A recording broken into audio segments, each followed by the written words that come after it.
भारत को संविधान दिलाने वाले महान नेता डॉक्टर भीमराव अंबेडकर का जन्म 14 अप्रैल 1891 को मध्य प्रदेश के एक छोटे से गांव मऊ में हुआ था, जिसको आज डॉक्टर अंबेडकर नगर के नाम से बेहतर जाना जाता है। इनका जीवन अत्यंत कठिन और प्रभावशाली रहा। इन्हें निचले वर्ग के होने के कारण बचपन से ही समाज में बहुत ही ज्यादा भेदभाव सहना पड़ता था।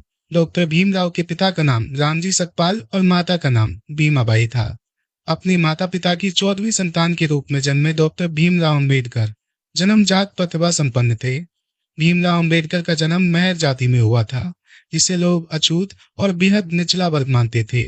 बचपन में भीमराव अंबेडकर के परिवार के साथ सामाजिक और आर्थिक रूप से गहरा भेदभाव किया जाता था। अंबेडकर के पूर्वज लंबी समय तक ब्रिटिश ईस्ट इंडिया कंपनी की सेना में तैनात थे और उनके पिता ब्रिटिश भारतीय सेना की मौ छावनी में सर्विस किया करते थे। भीमराव के पिता हमेशा ही अपने बच्चों की शिक्षा पर बहुत ज्यादा जोर दिया करते थे। भीमराव अंबेडकर जी के पिता आर्मी में काम करते हुए सूबेदार बन गए और फिर 1894 में वहां से रिटायर हो गए। इसके 2 साल बाद अंबेडकर की मां की मृत्यु हो गई। 14 बच्चों की देखभाल उनकी चाची ने कठिन परिस्थितियों में रहते हुए करी। रामजी सकपाल के केवल 3 बेटे बलराम, आनंदराव और भीमराव और 2 बेटियां मंजुला और तुलासा ही इन कठिन हालातों में जीवित बच पाई, क्योंकि उस समय डॉक्टर्स भी अछूत जाति के लोगों का इलाज नहीं करते थे। आसपास में सबको स्कूल जाते हुए देख अंबेडकर भी पढ़ना चाहते थे, लेकिन निचले वर्ग के होने के कारण उन्हें कहीं भी एडमिशन नहीं मिलता था। तब उनके पिता ब्रिटिश सैनिक अधिकारी के पास गए और उनसे रिक्वेस्ट करी कि मैंने अपने सारे जीवन सरकार की सेवा करी है, अब मेरे बच्चों को अगर स्कूल में दाखिला नहीं मिला तो बहुत बड़ा अन्याय होगा। जिसके बाद उस अधिकारी ने सकपाल जी के बच्चों का एक स्कूल में एडमिशन करवा दिया। स्कूल में उन्हें दलित वर्ग का होने के कारण क्लास से बाहर बैठाया जाता था और टीचर्स उन पर कोई भी ध्यान नहीं दिया करती थी। अगर प्यास लगती थी तो कोई स्कूल का चपरासी आकर उन्हें दूर से पानी पिला देता था, और जिस दिन चपरासी नहीं आता था उन्हें प्यासा ही रहना पड़ता था। एक बार चपरासी के ना आने के कारण वह प्यासे थे और गांव के एक कुएं से पानी पीने चले गए।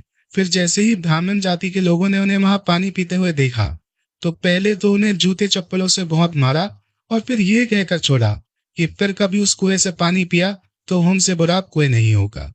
अपने भाइयों और बहनों में केवल भीमराव ही स्कूल की परीक्षा में पास हुए और इसके बाद बड़े स्कूल में जाने में सफल हुए। अपने ग्रामीण टीचर महादेव अंबेडकर, जो उनसे विशेष स्नेह रखते थे, उनके कहने पर भीमराव ने अपने नाम से सकपाल हटाकर अंबेडकर जोड़ लिया, जो उनके गांव का नाम अम्बावरे पर आधारित था।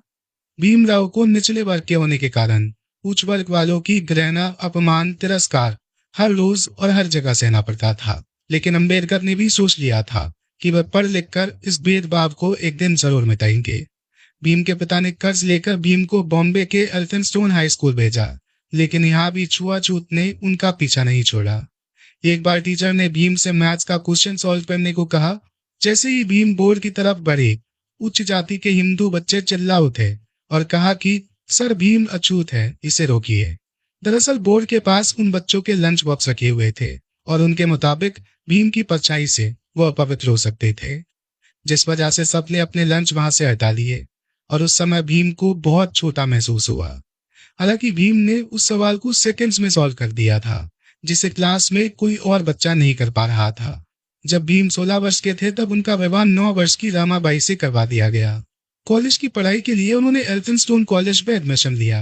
पढ़ाई के दौरान भीम की मुलाकात एक टीचर किर्लोस्कर से हुई, जिन्हें पहली मुलाकात में ही भीम ने बता दिया था कि मैं एक अछूत हूँ और मुझसे कृपया दूरी रहे। उनके बेबाक अंदाज और पढ़ाई के प्रति जुनून ने किर्लोस्कर को बहुत इम्प्रेस किया और वो भीमराव को लेकर बड़ौदा के शिक्षा प्रेमी महाराज संभाजी गायकवाड़ के पास गए। जब महाराज बॉम्बे आए हुए थे तो वहां एक सभा कर रहे थे, जहां उन्होंने भीमराव से कुछ सवाल किए, जिनके उत्तर भीमराव ने बड़े अच्छे से दिए। कुछ समय बाद गायकवाड़ ने कुछ विद्यार्थियों को स्कॉलरशिप देकर कोलंबिया भेजा, जिनमें उन्होंने भीमराव अम्बेडकर को भी सेलेक्ट करा। 4 साल बाद वे बॉम्बे वापस आए और बड़ौदा के महाराज के यहाँ मिलिट्री सेक्रेटरी के रूप में काम करना शुरू कर दिया। लेकिन फिर भी वहां के अधिकारियों को ये बात चुभती थी कि वह महर जाति के होने के कारण भी ऊंची पोस्ट पर कैसे बैठ सकता है। कुछ समय बाद उन्होंने वह नौकरी छोड़ दी और वर्ष 1919 में लंदन चले गए, जहां उन्होंने कड़ी मेहनत से एमएससी लॉ और पीएचडी की डिग्री हासिल करी। फिर 1930 में वह भारत वापस लौट गए और वकालत शुरू कर दी। भीमराव की समस्याएं अभी भी खत्म नहीं हुई थी।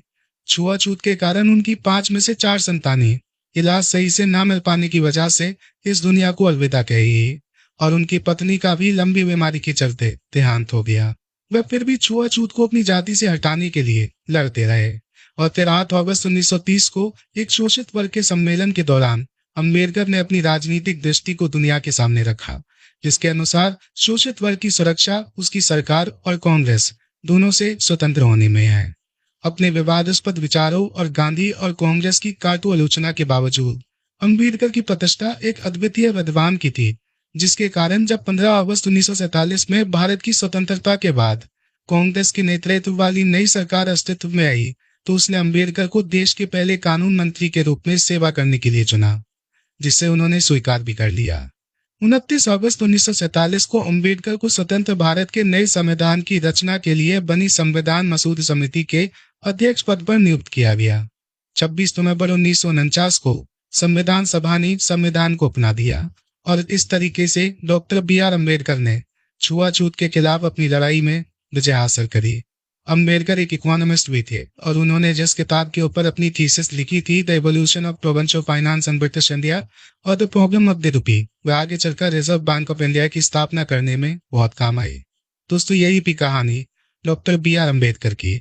अगर आपको ये वीडियो पसंद आई हो तो आप इस वीडियो को लाइक करके हमारा मनोबल बढ़ा सकते हैं, और अगर आप ऐसी वीडियो पहली बार देख रहे हैं और इसी और वीडियो सीखना चाहते हैं तो दोस्तों इस चैनल को सब्सक्राइब कर लीजिए।